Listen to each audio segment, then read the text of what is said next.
అస్సలాము అలైకుం వరహమతుల్లాహి వబరకాతుహు. ఈరోజు హదీసు వెలుగు పుస్తక పఠనం నుండి అప్పు తీర్చకుండా వాయిదాలు వేయటం నిషిద్ధం దానికి సంబంధించినటువంటి హదీసులు తెలుసుకుందాం. హజరత్ అబూ రాఫే ఇలా ఉల్లేఖించారు, కారుణ్యమూర్తి సల్లల్లాహు అలైహి వసల్లం ఒకసారి ఓ ఒంటె పిల్లను ఒకరి వద్ద అరువు తీసుకున్నారు. ఆ పైన ఆయన సల్లల్లాహు అలైహి వసల్లంకు జకాత్ ఒంటెలు అందినప్పుడు వాటిలో నుంచి ఆ చిన్న ఒంటె బదులు వెయ్యవలసినదిగా నన్ను పురమాయించారు. అప్పుడు నేను ఈ ఒంటెల్లో 7 ఏళ్ల చిన్న ఒంటె ఉన్నదొక్కటే, అది ఎంతో శ్రేష్టమైంది అన్నాను. దానికి ప్రవక్త మహనీయులు, దాన్నే ఆ వ్యక్తికి ఇచ్చేయి, ఉత్తమమైన రీతిలో అప్పు తీర్చేవాడే ఉత్తమమైన వ్యక్తి అని సెలవిచ్చారు. అబూ రాఫే రజియల్లాహు దైవ ప్రవక్త అరువుగా తెచ్చుకున్న ఒంటె లాంటి దాన్ని న్యాయవంతంగా తిరిగి ఇవ్వాలని వెతికారు. అయితే దైవ ప్రవక్త సల్లల్లాహు అలైహి వసల్లం వద్ద ఆనాడు వచ్చిన ఒంటెల్లో అలాంటిది దొరలేదు. కానీ అంతకంటే మేలైన ఒంటె ఒకటి ఉంది. ఆ మాటే ఆయన ప్రవక్త సల్లల్లాహు అలైహి వసల్లంతో విన్నవించుకున్నారు. తన అనుయాయుల్లో దైవ ప్రవక్త ఎలాంటి మనస్తత్వం సృజించదలిచారో ఈ సందర్భంలో ప్రవక్త మహనీయుని ఉపదేశాన్ని గమనిస్తే మనకి బోధపడుతుంది. ఇతరులకు ఇచ్చేటప్పుడు అరువు గానైనా కానుకగానైనా ఇచ్చే వస్తువు ఉత్తమమైనదిగా ఉండాలన్న ఆదేశం ఇతర హదీసుల ద్వారా కూడా మనకి తెలుస్తుంది. ప్రవక్త మహనీయులు సల్లల్లాహు అలైహి వసల్లం ఇలా బోధించారు, డబ్బు గలవారు అప్పు తీర్చడంలో జాప్యం చేస్తూ వాయిదాలు వేయటం అన్యాయం. అయితే రుణగ్రస్తుడు తన అప్పును వేరొక స్థితిపరుడైన వ్యక్తి నుండి వసూలు చేసుకోమని అభ్యర్థిస్తే దాని ప్రకారమే చేయాలి. ఒక వ్యక్తి అప్పు తీర్చే శక్తి లేక ఇతరులను పూచీగా పెట్టినప్పుడు పూచీ తీసుకున్న వ్యక్తి కూడా దాన్ని ఒప్పుకున్న పక్షంలో రుణదాత కాదు పోదు అని నిష్కర్షగా త్రిప్పికొట్టగా అతని అభ్యర్థనను మన్నించి కాస్త శాంతం వహించి ఆ రెండో వ్యక్తి వద్ద వసూలు చేసుకోవడానికి సమ్మతించాలి. మానవోత్తములు సల్లల్లాహు అలైహి వసల్లం సెలవిచ్చారు, ఎవరికైతే ఇతరుల వద్ద అప్పు తీసుకుని దాన్ని తీర్చే సంకల్పం ఉందో అతని బాకీని అల్లాహ్ తన తరపున చెల్లిస్తాడు. కానీ ఎవరైతే అప్పు తీసుకుని దాన్ని ఎగ్గొట్టే సంకల్పంతో ఉంటాడో అతని ఈ వైఖరి కారణంగా అల్లాహ్ అతన్ని వినాశానికి గురి చేస్తాడు.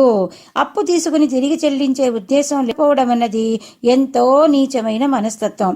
ఇలాంటి వారు ఎక్కువ కాలం ప్రజల్ని మోసపుచ్చలేరు. వారి గుణం కాస్త ఒకనాడు బయటపడి సమాజంలో ఎలాంటి విలువ లేకుండా పోతుంది. దానికి భిన్నంగా చెల్లించే ఉద్దేశమే ఉన్నట్లయితే అలాంటి వారి ప్రయత్నాలు ఫలించే అవకాశం కల్పించి అల్లాహ్ వారు ఊహించని మార్గాల ద్వారా సాయపడతాడు. ఇది మన నిత్య అనుభవమే. అప్పు తీర్చగలిగే శక్తిగల వ్యక్తి దాన్ని వాయిదాలు వేయడానికి ఉపక్రమిస్తే అతని ఈ వైఖరి అతన్ని పరాభవానికి శిక్షకు పాత్రునిగా చేస్తుంది అని ప్రవక్త మహనీయులు సెలవిచ్చారు. పరాభవానికి శిక్షకు అనంటే అలాంటి వ్యక్తి ఎంతో కాలం గౌరవంగా బ్రతకలేడు, ప్రజల్లో ఆదరణ కోల్పోవటమే కాక ఇస్లామీయ రాజ్యంలో శాసనాంగం ప్రకారం శిక్షకు కూడా గురవుతాడని అర్థం. ఇప్పుడు అపహరణకు సంబంధించినటువంటి హదీసులు. ఎవరైతే ఇతరులు జానడు భూభాగాన్ని అన్యాయంగా దోచుకుంటారో అల్లాహ్ ప్రళయ దినాన 7 భూముల భారం అతని మెడలో వేలాడవేస్తాడు అని మహాప్రవక్త సల్లల్లాహు అలైహి వసల్లం తెలిపారు. ప్రళయ దినాన మనిషి ఆ యాతనామయ గడియల్లో వీలైనంత తేలిగ్గా హాయిగా ఉండాలని కోరుకునే తరుణంలో అల్లాహ్ 7 భూమండలాల బరువు మనిషి కంఠంలో వేలాడదీస్తే ఎలా ఉంటుందో ఆలోచించండి. నేడు జానెడు భూమికై కక్కుర్తిపడే చాలా మంది సజ్జనులు ఆత్మవిమర్శన చేసుకోవటం అవసరం. దైవ సందేశహరుడు సల్లల్లాహు అలైహి వసల్లం ఇలా బోధించారు, బాగా వినండి, అత్యాచారం చెయ్యకండి. ఒకరి సొత్తు దాని యజమాని సంతోషంగా ఇచ్చేస్తే తప్ప మరొకరు తీసుకోవటం ధర్మసమ్మతం కాదు. ఒకరి సొత్తు మరొకరు వద్దకు చేరే మార్గాలు రెండే, ఒకటి క్రయ విక్రయాల ద్వారా, మరొకటి కానుకల ద్వారా. అయితే ఈ రెండూ కానిదే అత్యాచారం, అదే అధర్మం. ఆరియా చెల్లించాలి, మినహా తిరిగి ఇవ్వబడాలి, అప్పు తీర్చబడాలి, జామీను ఉన్న వ్యక్తి జామీన్ని పూర్తి చెయ్యాలి అని బోధించారు ప్రవక్త మహనీయులు సల్లల్లాహు అలైహి వసల్లం.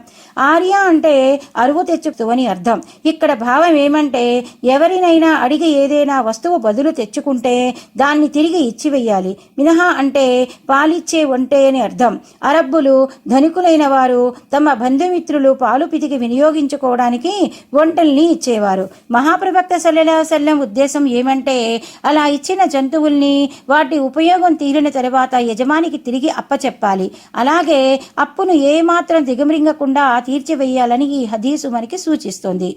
అప్పు పట్ల నిర్లక్ష్య భావం న్యాయదినాన పెద్ద ముప్పు తెచ్చిపెడుతుందని మరువకూడదు. జామీను ఇచ్చే వ్యక్తి తాను ఎవరికి పత్తాసుగా ఉంటున్నాడో, దేని బాధ్యత స్వీకరిస్తున్నాడో అర్థం చేసుకుని మరీ జామీను ఇవ్వాలి. అంతేకాని జామీను ఇచ్చిన తరువాత దాన్ని దాటేయడానికి ప్రయత్నించడం మహాపరాధం.